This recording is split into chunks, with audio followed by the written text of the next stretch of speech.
Hi. Do you know in reviews and chapters and conversations and discussions, what's more interesting than being right all the time is being wrong. And I couldn't have been more wrong with this chapter. Who I thought was going to be the mentor wasn't the mentor. So we're talking about My Hero Academia in chapter 126. I was pleasantly surprised. I'm excited now. Let's see what happens. Let's get on to the review. So, My Hero Academia is full of surprises. Now, let's get back to get to the point where we were wrong. So, there was a big clue left in chapter 1 to 4, I believe it was 1 to 4, and that was we were so busy thinking about Mirio kicking everybody's ass, right? At the end, he basically states that I think Sir would like him. He calls him Sir.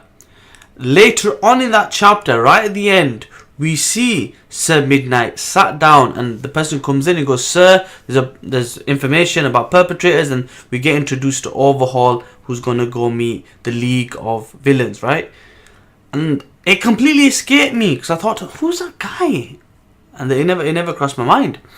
Then we get to this chapter. Remember at the end of last chapter, there's a meeting between Mirio, Izuku, and All Might, right?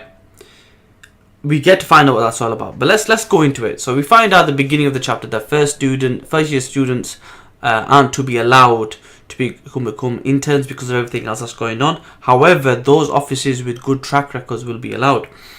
Now, then we go to see a meeting between Izuku and All Might. And I literally thought it was wanting to be an intern under All Might.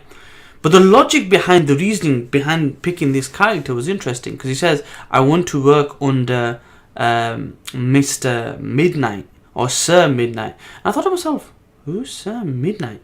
And I was racking my brains for ages thinking, who's this guy? And then I saw a picture of him later on in the manga. I was like, oh my god, I can't believe I missed him. We got introduced to him 2 chapters ago and I completely missed it. Now, the reasoning behind Izuku's wanting to be like that is because Sir Midnight was actually a sidekick of All Might, and him being under him in his whole prime would have been a good gauge to find out how he compares and how he's developing. At the same time, we also find out that Sir Midnight was actually the Sir that Mirio was talking about, and for him to Mirio into a beast within a year says a lot about his coaching and his developmental skills. With that being said, All Might goes, we're not talking. You're not happening. And I'm like, why can't we have this going on? And he basically explains, I said no, and this. The last part is the funniest part. They had falling out because Sir Midnight was right, and All Might is embarrassed to say he was right because he was the former teacher. And I was like, oh my god, is that the real reason?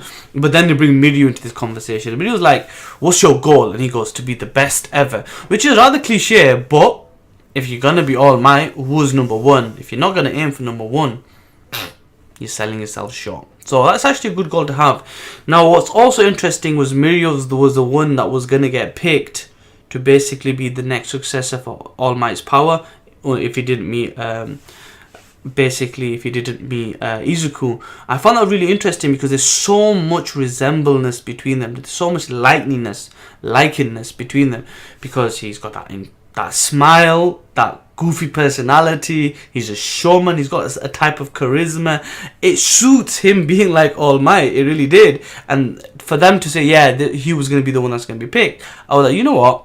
That isn't surprising, and I would have done it anyway if I didn't meet Izuku. So finding that out was cool. And then we get to meet Sir, and we find out that he's got a softer side. He likes telling jokes. Now here's an interesting fact. I picked this up from reading the wiki on Sir Night Eyes, or Sir Midnight. I think it's Night Eye actually. And it's basically slightly based on King Kai, because King Kai likes to be told jokes, and he has a sidekick called Bubbles, the monkey.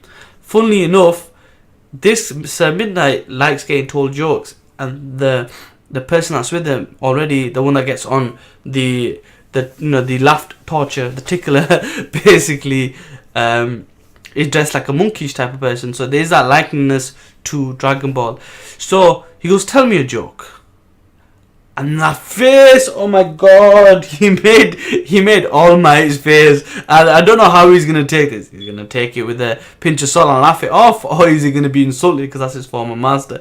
Either way, the fact that he went there and he made that face, being that he's a fan of him and he probably practiced that face in the mirror thousands and thousands of times, the fact that he did that just made me laugh. So it was a quite humorous chapter, surprising chapter. Not a lot of craziness happens, interesting revelations, but I was happy with it being somebody else other than the obvious. So Night Eye, someone newly introduced, a guy with really good coaching skills. Miria approves, will Sir Night Eye approve? We're gonna have to wait and see. That is pretty much my review. I'm glad I was wrong, is all I can say, and I'm looking forward to next chapter. More than likely he's gonna like go through a trial. If he doesn't get accepted straight away, I'm assuming he will get accepted later. I'm hoping he gets accepted. Again, we might get thrown a curveball. We'll have to wait and see. As always, like, comment, share and subscribe. To all that view my videos, thank you very much. For those that comment, even better. If you can like my video, I'd greatly appreciate that, because that will push me up in the rankings, just so that more people can see my video, so I can expand my audience. I greatly appreciate that. But thank you very much for your time. I'll see you next time. Peace.